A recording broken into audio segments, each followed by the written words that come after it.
तर काही आता आपण चालले प्रतापगड आपण चढतो आता. हा बघा हा एक मंदिर आहे, हा तुम्हाला दिसत असेल.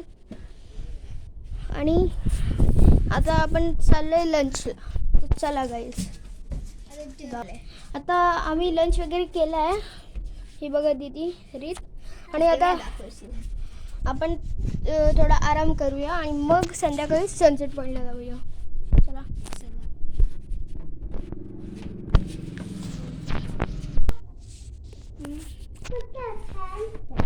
तर गाईस आता आपण चालू सनसेट पॉईंटला आणि सनसेट एकदम खूप भारी दिसतोय. चला मी तुम्हाला दाखवतो.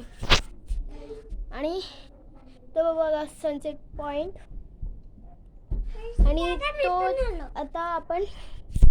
आता सनसेट पॉईंट बघितला. आता उद्या आपल्याला एलिफंट पॉईंट बघायचं आहे. तर आता पार्ट 2 साठी रेडी राहा.